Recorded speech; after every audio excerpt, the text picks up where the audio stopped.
and welcome back to a new Rock CTM test world.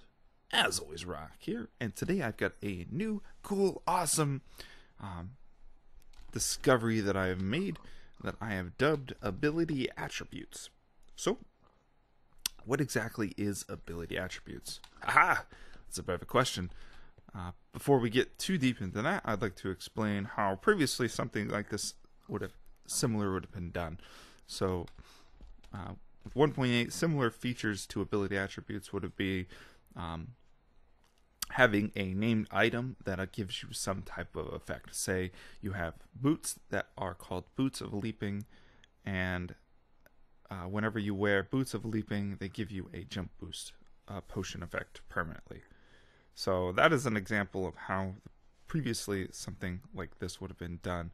Now, the downside to a system like that is that if you rename the boots no longer work. If you find other boots and rename to Boots of Leaping, it pretty much breaks it, causing you to be able to make your own Boots of Leaping, whereas you might want them as a special loot.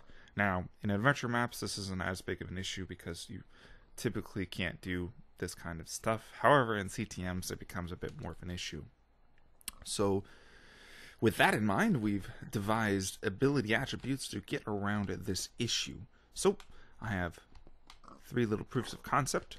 We have Soul Steal, which applies a regen whenever you kill something, or applies a heals you whenever you kill something. We have Cleave, which does AoE damage, and we have Acrobatic, which prevents fall damage. So, how exactly does ability attributes work in general? So, the previous way I said, as we mentioned, is we had detected a item in the player's hand with a given name.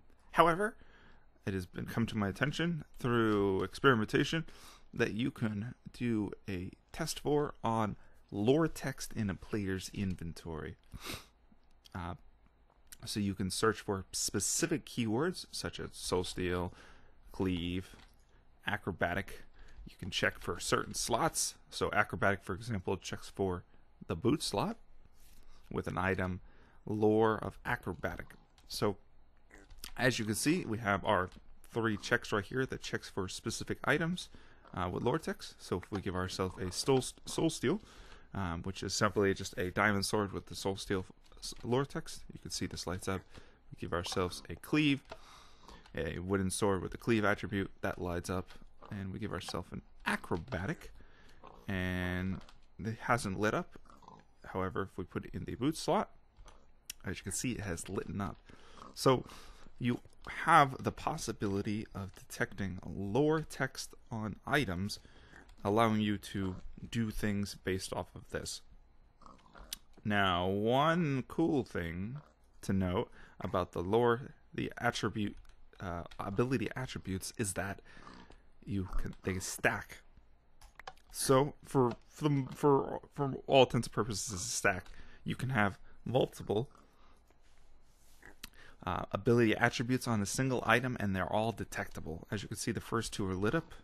If we put the boots on our person, all 3 lit up.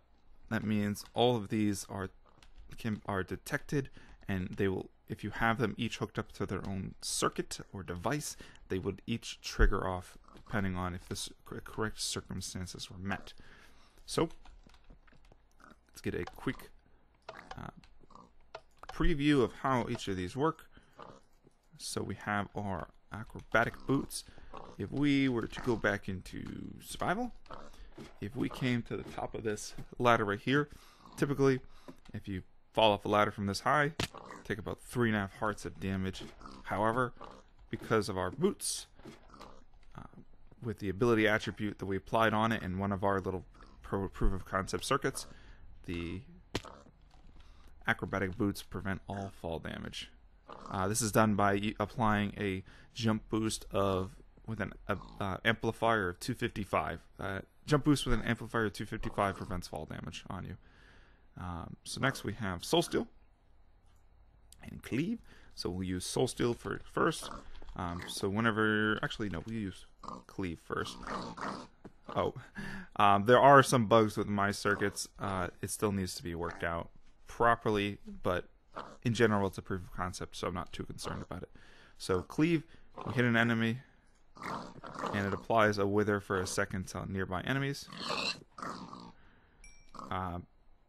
Just a pseudo little Cleave. Soul Steal, let me damage myself a little more. Soul Steal works by whenever you kill something, it heals you up for 2 hearts.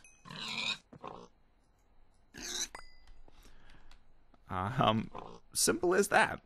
So as you can see, there is a lot of potential to the ability attributes. It's more of what you can imagine and what you can create through circuits.